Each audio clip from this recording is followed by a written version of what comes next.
We are live, audio and video is up, slides are up. Hope everybody is ready for a celebration on Wednesday. We have our second exam. As you know, I extended the homework deadline for homework 4.3. That's due today. What I'm going to do is I'm going to post the solution to that a little bit later on today, in case there's some folks who are turning it in late. If I don't have it by like maybe 5 p.m., I don't think I'm going to be able to accept it because I'm going to be posting the solution. So if you haven't gotten it in, please get it in, soon.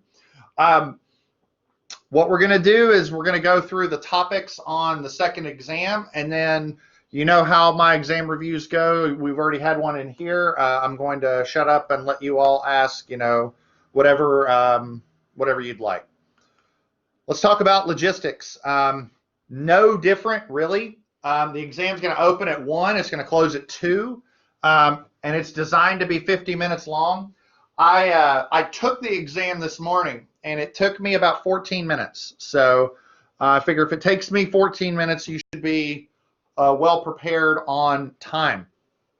I actually timed myself doing it. So yeah. I'll tell you this. Originally, when I took it, I had it set up another way, and it took me 22 minutes, and so I actually cut a bit out of it. So I wanted to make sure. The last thing I want to do is do a time crunch exam.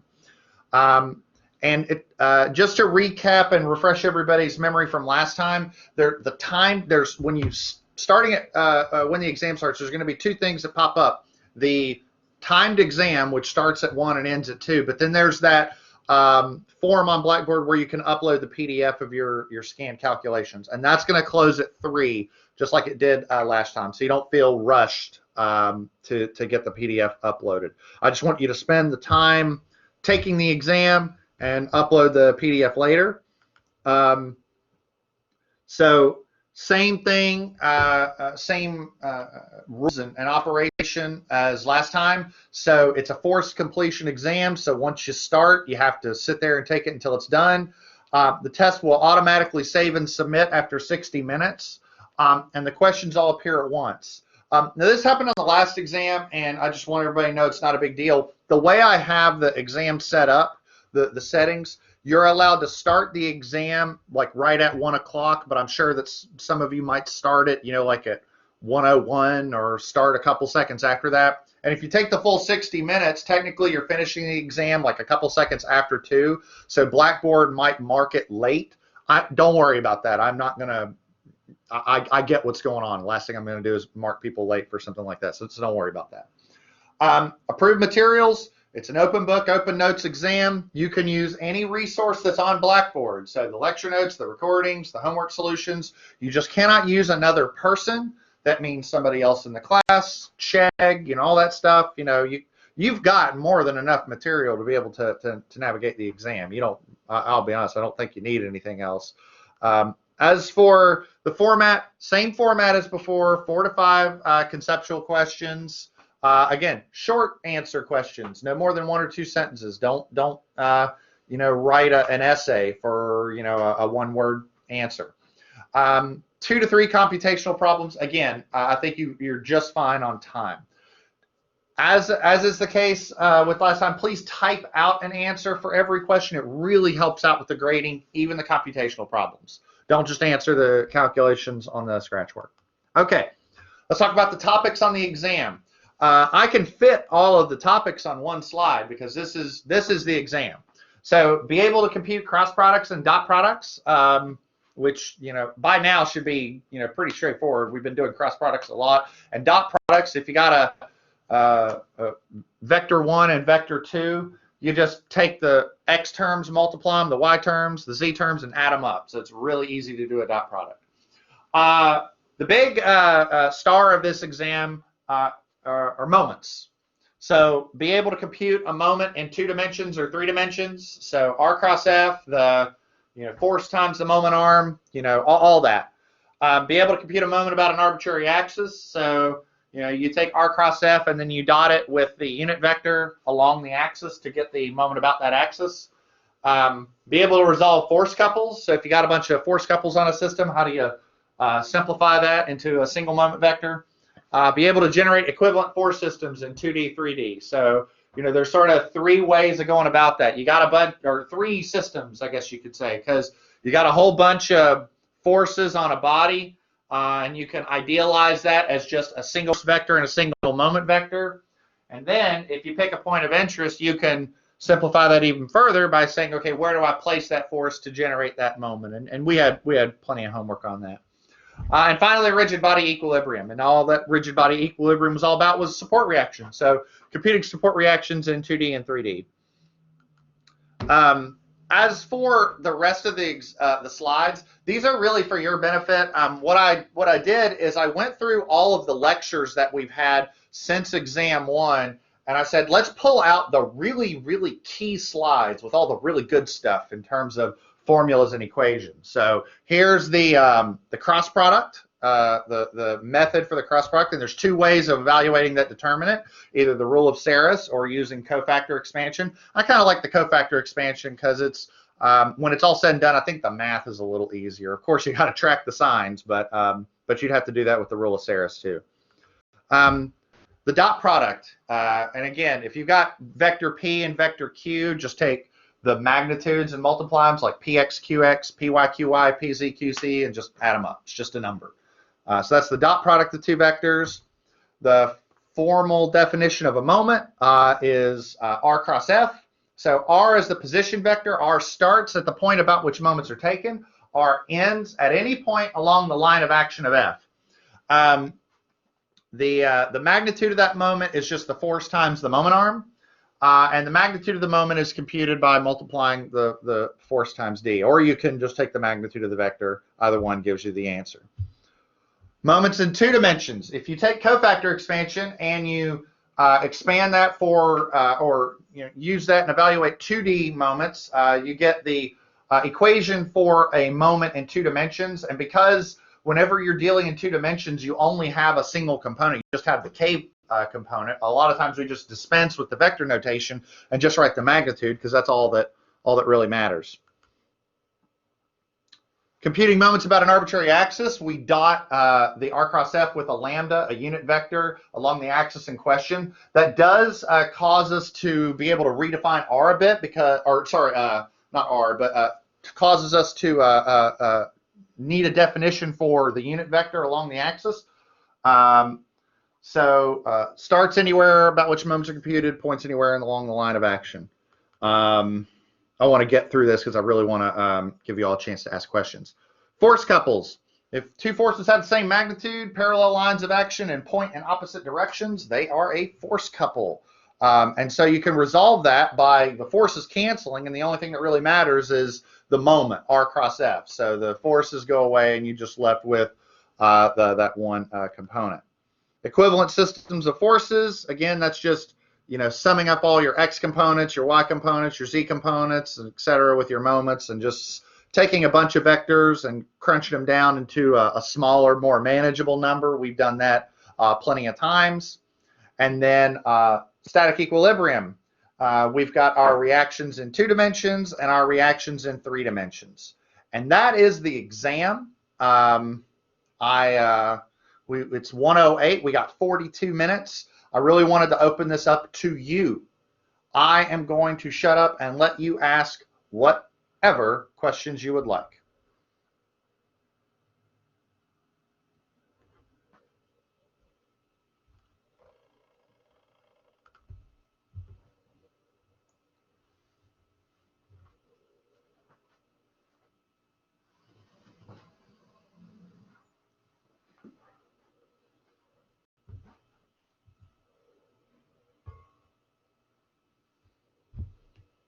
All right, we got a couple problems here. Hold on.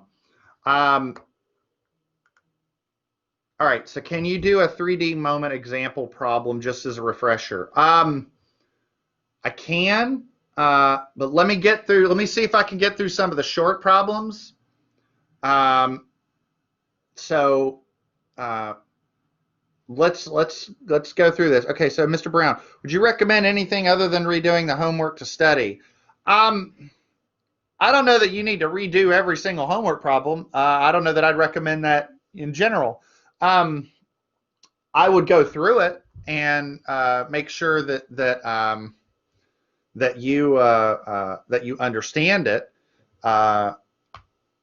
As a way of studying, maybe what's better is to do different problems, find a different problem in the book and do that. But if you understand the homework, you will be good. Okay. Will six unknowns be on this homework like this last homework was? I struggled with this one. Let me check something real quick. The short answer is yes and no. And what I mean by that is this. I understand that it is a 50-minute exam, so I know that timing is a little bit of an issue. I get that. So, and as a result, I've reformatted the exam to make it a lot more user friendly, I guess you could say. Now, I still have 3 students that have not turned in homework 4.3.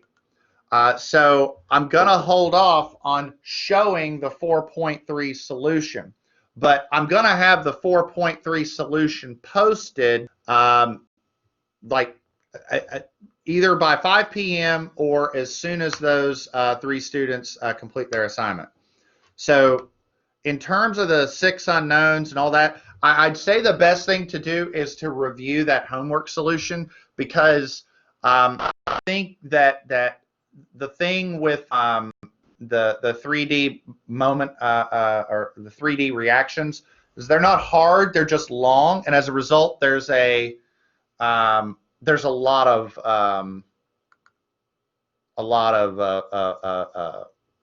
work to be done as a result.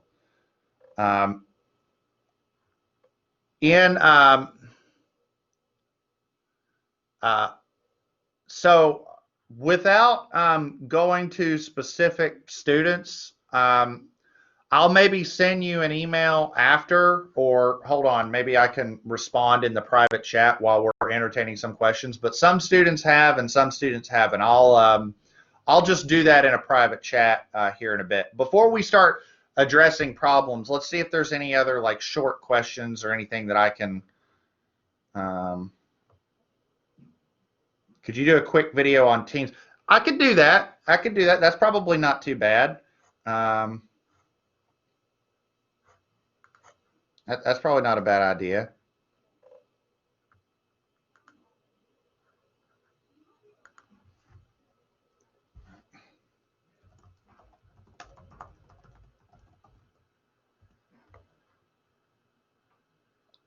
Could the team? Yeah. Well, that's what I was going to do. I was going to record a video and go through that homework solution.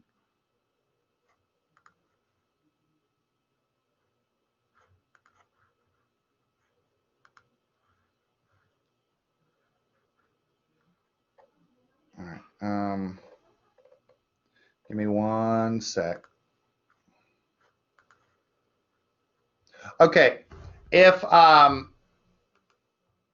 If you didn't get a chat message just now from a personal message from me, then I have your homework assignment.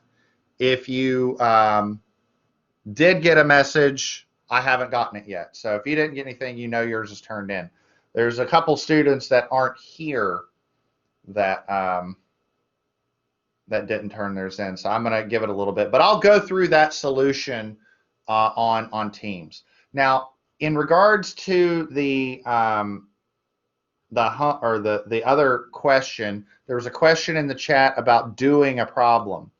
The thing about doing one like a 3D moment problem is I'm happy to do one, but it could take a long time. And I don't want to, like, I'm happy to go through it, but it'll take a little while to take up a good chunk of the class.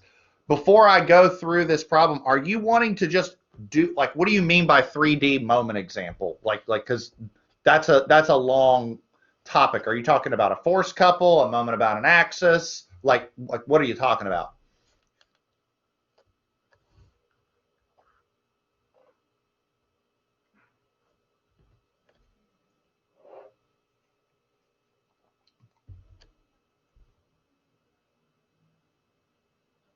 Because I want to, if I'm going to do the problem, I want to make sure we cover what you want to cover. I want to know what, like when you say 3D moment example, that could mean a lot of things. It could be moment about an axis, it could be a force couple, it could be reactions, it could be equivalent systems. Like, what do you want to cover?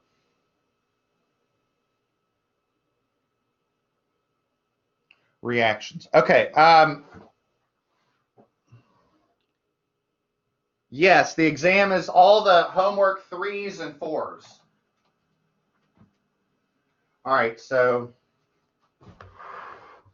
I'm gonna have to find a problem. So give me a second.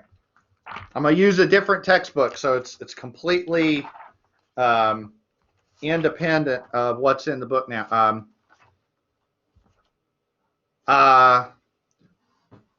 The answer to that question is no. I am not teaching dynamics. I have my limits. I'm sorry. And my limits are at the sum of forces and sum of moments equals 0. I can't. All right. Let me find a problem here. I'm using a completely different textbook, so.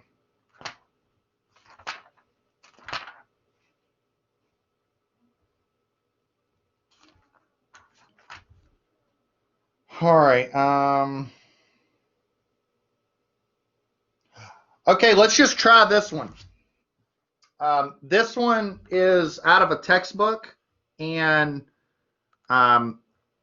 just so you're aware, I'm doing this one on the fly, but it's probably a good problem to go through.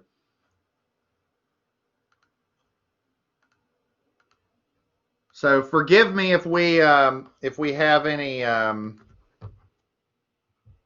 Somebody like, yes, I do like to stay put. that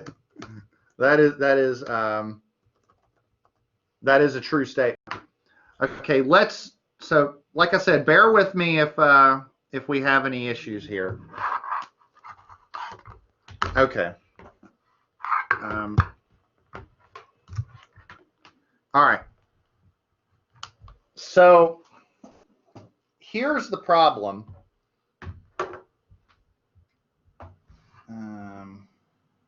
We've got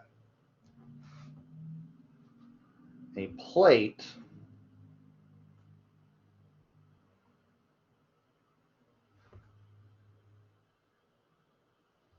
All right. And the plate is supported by a roller here.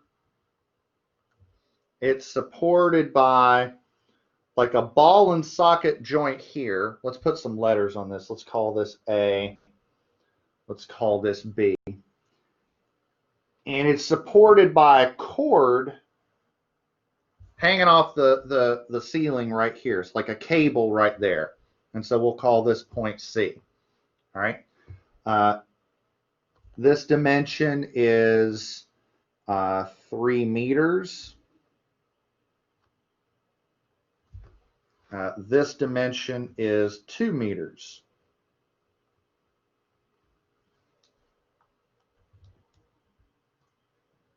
Okay. All right. The plate is subjected to, let's put some forces on here. The plate is subjected to a 300 Newton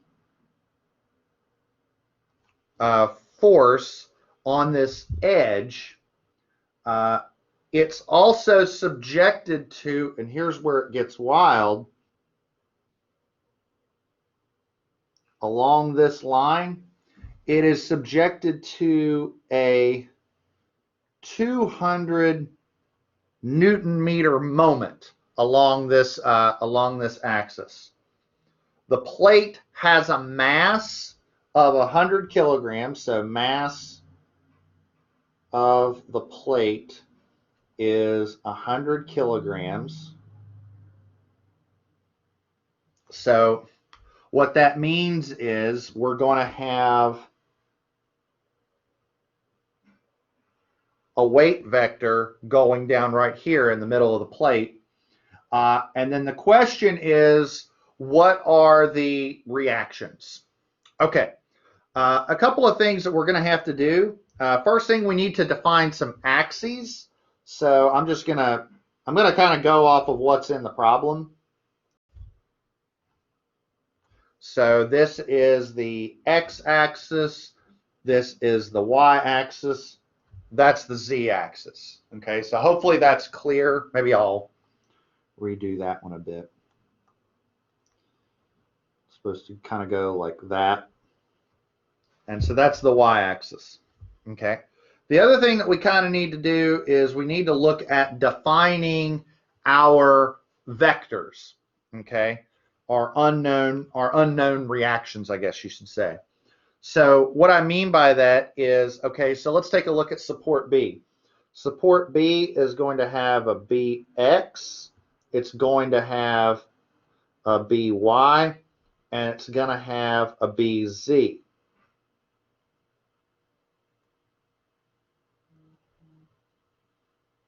Okay.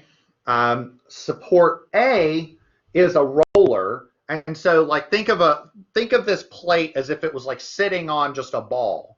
The only reaction you can get is an AZ reaction that sort of goes up like that. Okay. And then lastly, this cable is going to have an upward force that goes like that, but it's only going to be vertical, right? It's only going to be a vertical component, so it's going to be a Z component. All right. So, oh, one other thing I need some dimension on this, this right here. That dimension right there is 1.5 meters. So that 300 newtons is like that. Okay.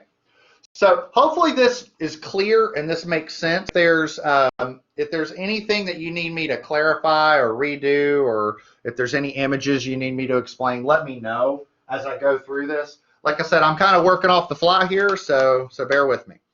Okay, so in terms of writing out our vectors, maybe what I'll do is let me put some stuff here. Let's call this, let's just call this F. Let's call this force vector right there. That's the 300 newtons. And in terms of this 200 newtons, I don't know, let's call that MC, because that's a defined moment. That's a moment vector. Okay. So let's let's start cataloging some information. All right. I've got 3 unknown reactions at B. So what I'm going to do is I'm going to sum moments at B. Okay. So in order to sum moments at B, let's see what I need. Okay. Let's talk about forces. So we've got the A vector, which is just AZ times K. There's no X and Y component.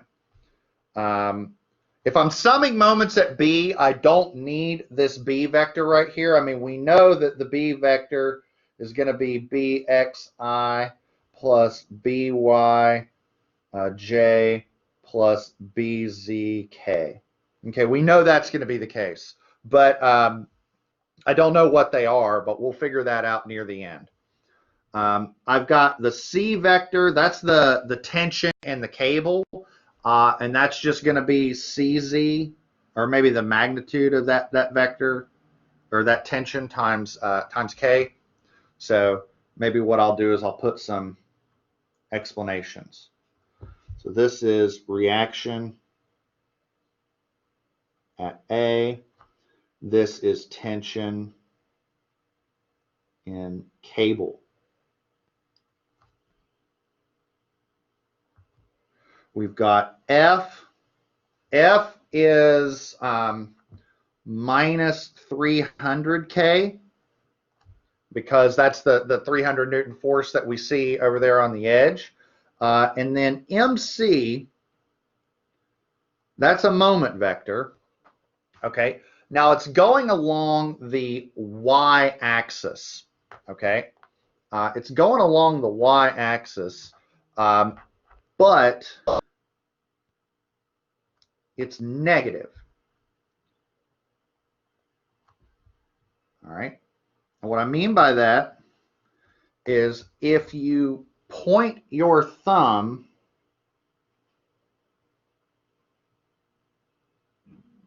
God, that's a horrible drawing.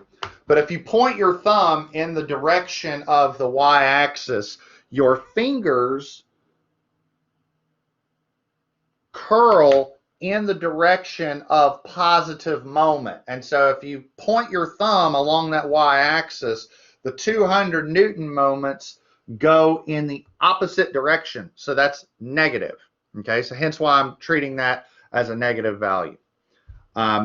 Finally, we've got W, which W is going to be 100 kilograms times 9.81 meters per second squared. It's times the K vector, and it's negative. Okay.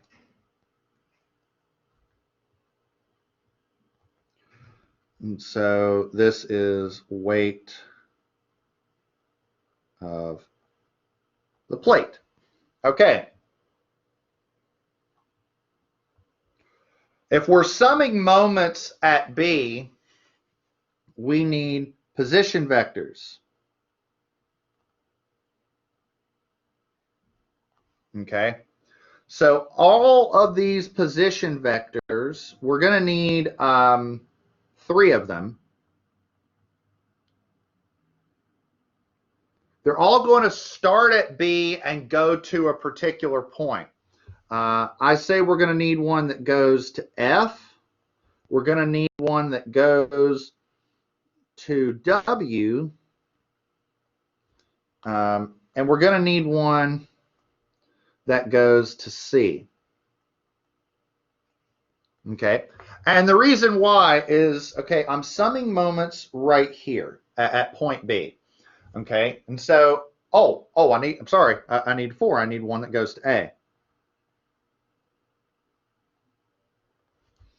I need one that goes to A because, so look, if I sum moments at point B, how many different coordinates do I need to go to? How many different forces do I need to go to? Well, I need to go to that force. I need to go to that force, and then that force. And I'm sure some of you are like, well, whoa, what about the moment? Well, why do you need position vectors? You need position vectors because you're doing R cross F to determine moments. This is already a moment, so no crossing there. Just add it up with all the others. So those are the ones I need.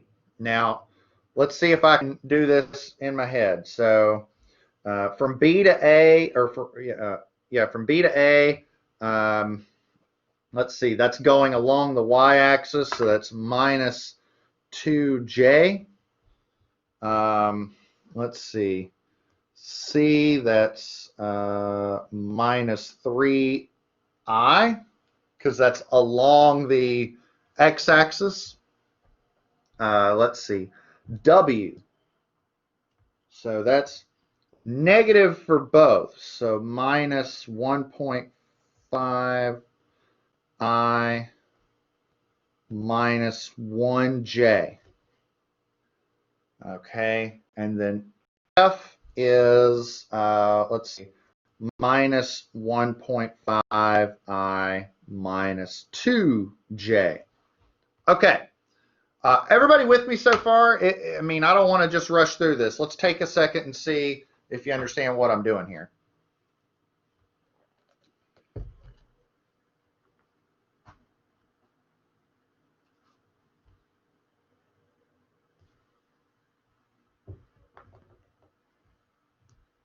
Okay. All right. So let's start doing some moments. Let's start evaluating cross products.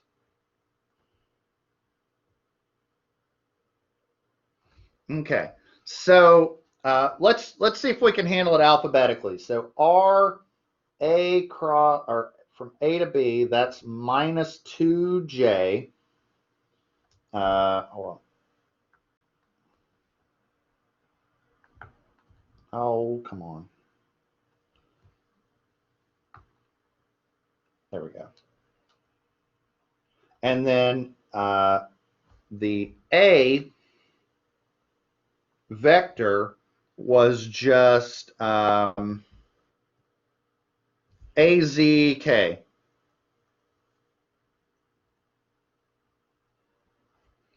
So if I cross those,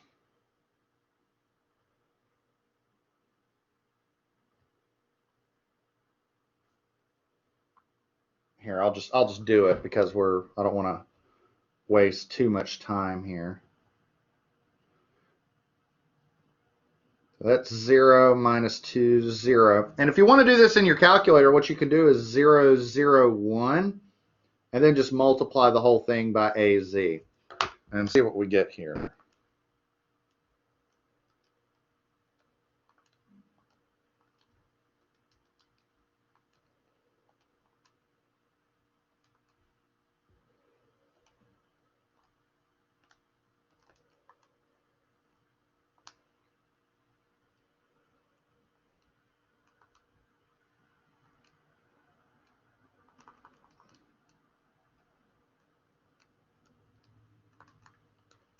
Okay, I'm getting 2AZI.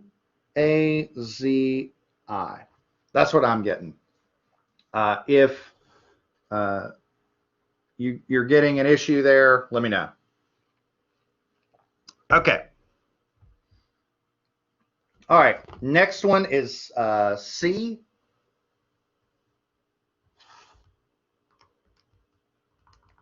Oh, you're right, because I had a negative there. So yeah, -2. That's correct. That's correct. Okay, so next one is RCB minus 3I, and then C was CZK.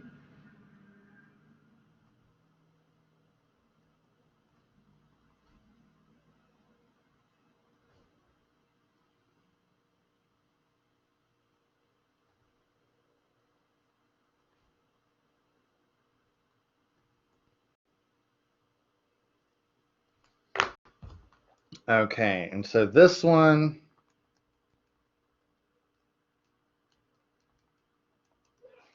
I'm getting 3CZJ, and that's positive. All right, so let me logging some of these over here on the board. So -2 AZI, so that's NA, MC is positive 3CZJ. Okay. All right. Hold on.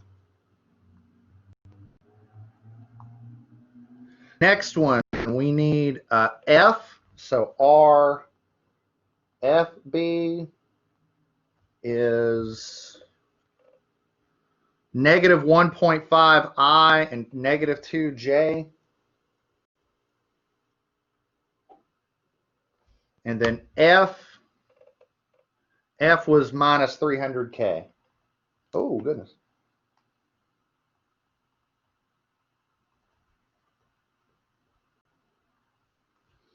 And so MF was IJK minus 1.5 minus 2, 0, 0, 0, minus 300. Let's see what we get here.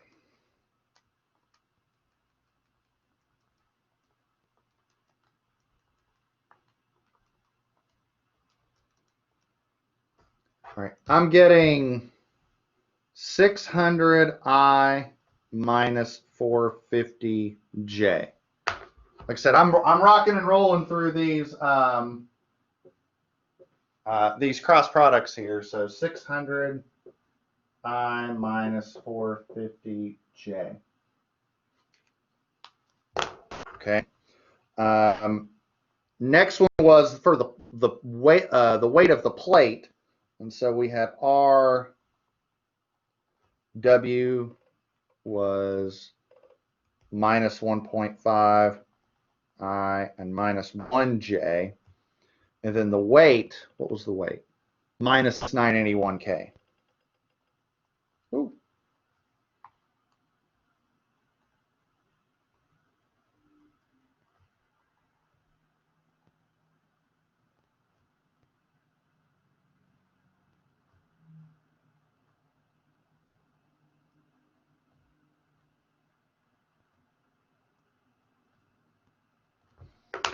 So this one,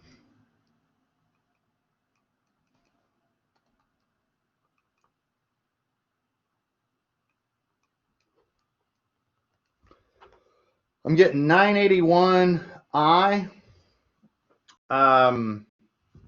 minus 1471.5 J.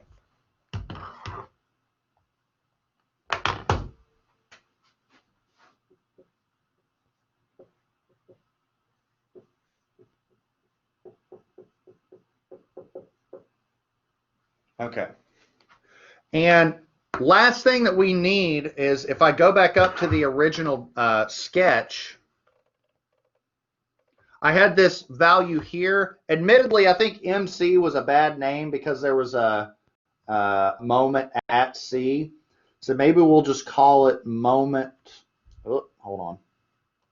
Let's call it moment edge, since it's a moment applied to the edge of that plate. Imagine if somebody took their hands and just like twisted the edge of that plate like they were, like, I don't know, like rolling up a scroll or something. And so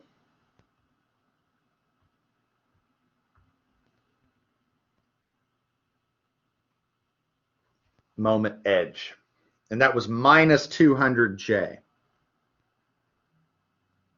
So if I start collating all of my moments, so since it's negative, it would be counterclockwise. Okay, so positive moments are counterclockwise, but we're talking along the axis.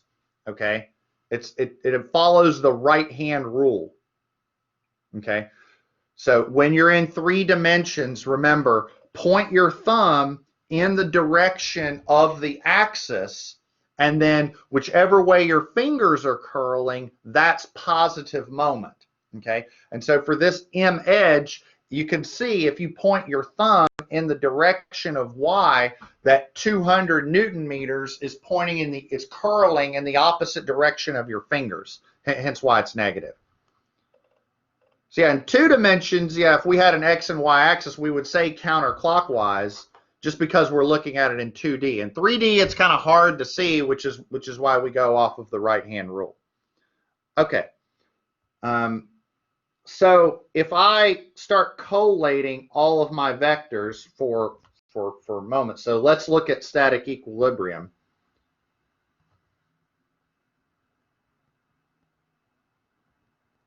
And so first off, we're going to look at moments.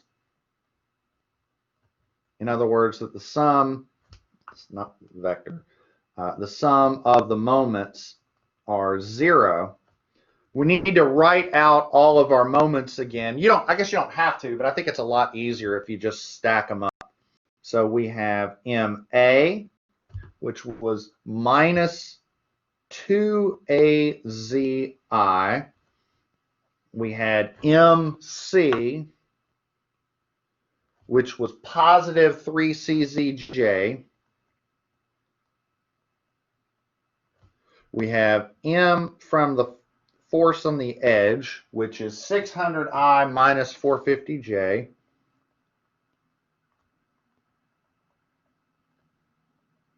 We've got MW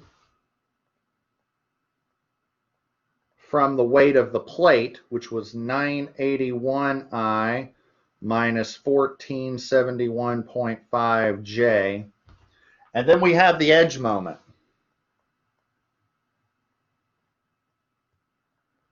which was, sorry, that was minus, here, let me move that over a bit so I'm not squunching things.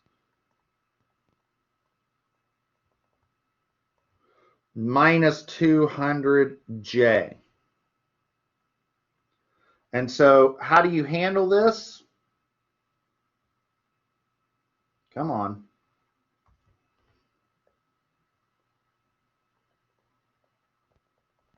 Those are all the terms in the x-axis. Those are all the terms in the y-axis, or moments about the y-axis, I should say. Oh, goodness. Sorry, I'm sorry for the scrolling, everybody. I'm just trying to get through this problem quickly so that we complete it.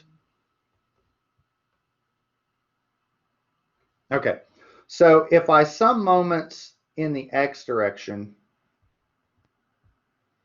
I have minus 2az, so I'm just taking all those columns of the column of numbers multiplying the I vectors, plus 600 plus 981 equals 0.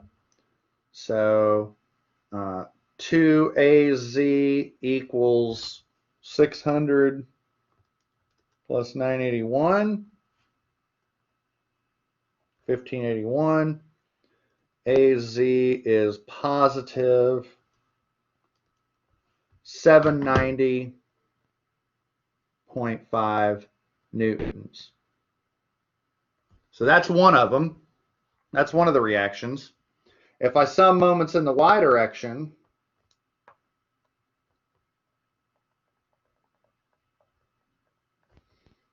I have positive 3CZ minus 450 minus 1471.5 minus 200 equals 0.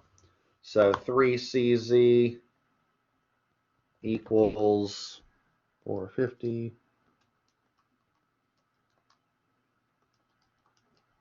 21.5 divided by 3.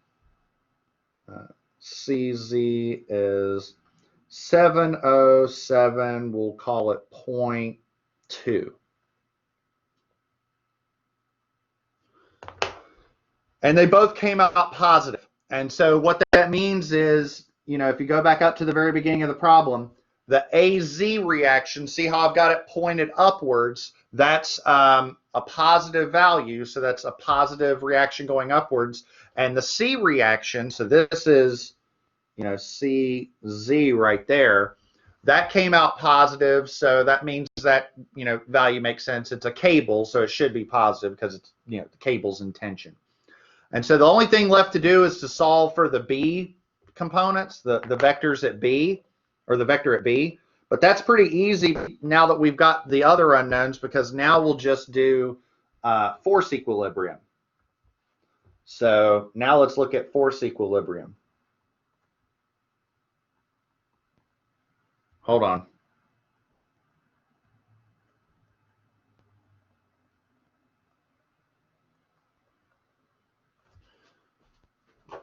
So in this case, if there's ever more than one variable in the moments in a certain direction, when you sum them up, you've probably done something wrong. Not necessarily. It just, for this particular problem, we didn't have to break out the Casio equation solver. On the problems that we did in class, we did, because we had 2 equations, 2 unknowns, or 3 equations, 3 unknowns. Doesn't mean it's wrong. Just, you know you've done something wrong if you have more variables than unknowns. What that means is that the problem is indeterminate, and we're not doing indeterminate problems in this class. Take me for structural analysis. We'll talk about that near the end of the semester. But that's outside the scope of statics. Oh, spookies next week for Halloween. Okay, so now, you know, let's sum up all of our vectors. So A was AZK, or what did I get? 790.5 K.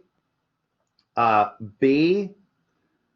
Well, here let's do that again. I just want to keep it neat. So C is CZK, which is what is that? It's 707.2 K.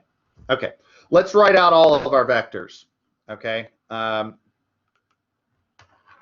let's do it like, you know, cascaded, you know, not cascaded, but organized in that sort of tabular format.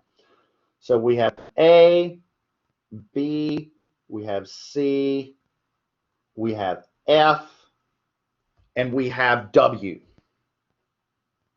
Okay, so we always write the force vectors. We don't include this moment vector up here because this moment vector is a moment. It's not a force vector. So just the A, B, the C, F, and W.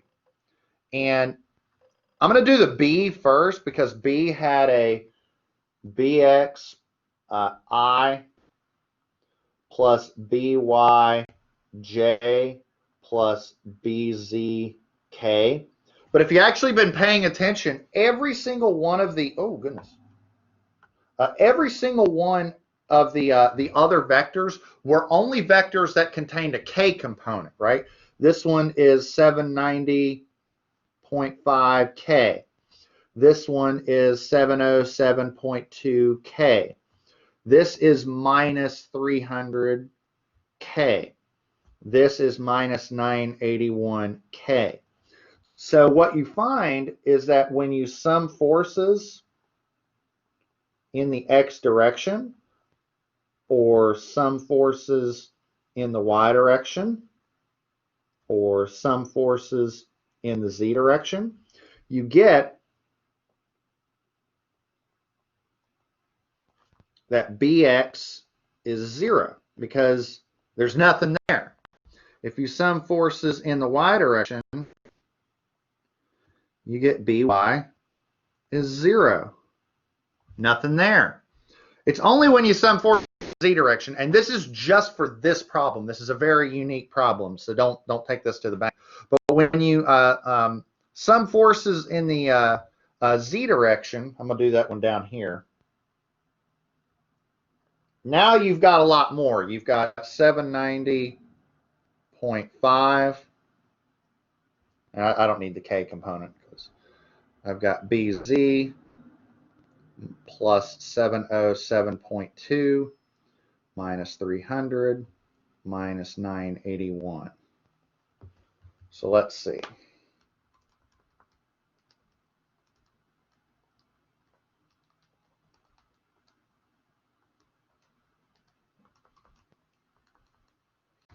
So Bz plus 216.7 equals 0.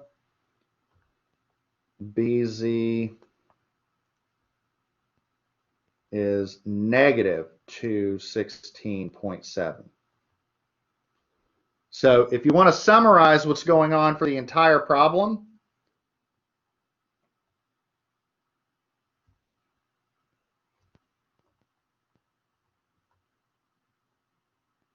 and we can say that this is the answer. What did we need to find? We needed to find the reaction at A. The reaction at A is simple. It's 790.5 K. We needed to find the reaction at B. That was easy. Minus 216.7 K. We needed to find the tension in the cable at C. That's easy. 707.2 K.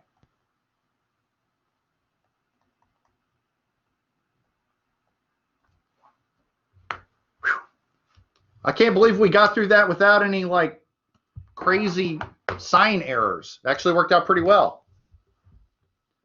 I'm lucky. I'll count my blessings on that one. Okay, that is a full-blown, you know, start to finish 3D example problem. And I thought it was quirky enough with the plate, you know, the edge moment and whatnot, that it's like, oh, how the heck do you handle that? But ultimately, it's not that bad. It's pretty straightforward.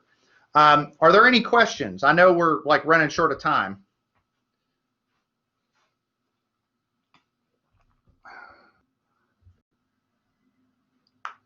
I mean, I guess, hold on.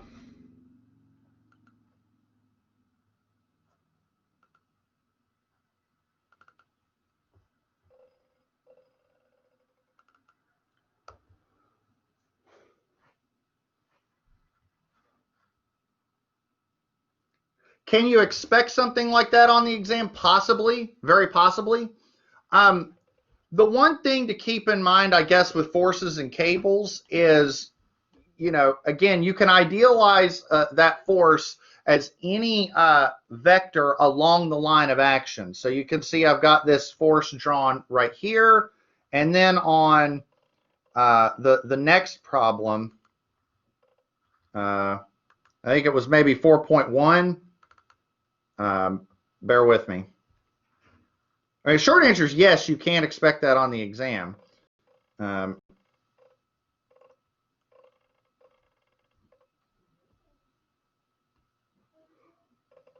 That's a great. Okay, I'll answer that one and then I'll call it. In terms of where to point the force, tension always pulls.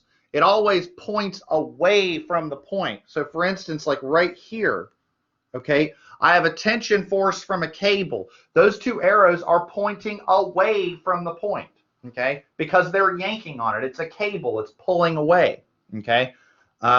Anytime you're drawing a tensile force, it pulls away.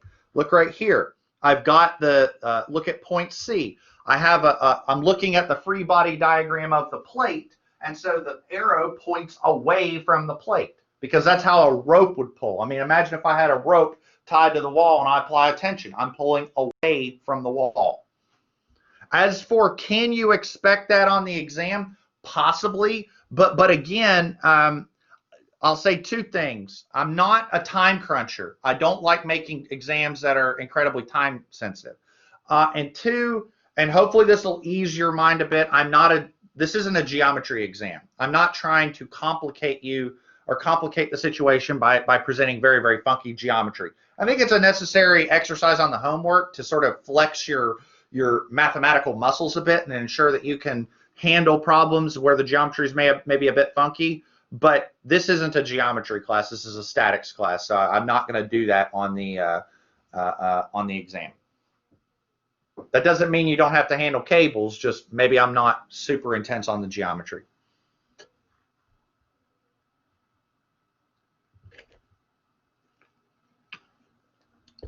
Any other super quick before I call it?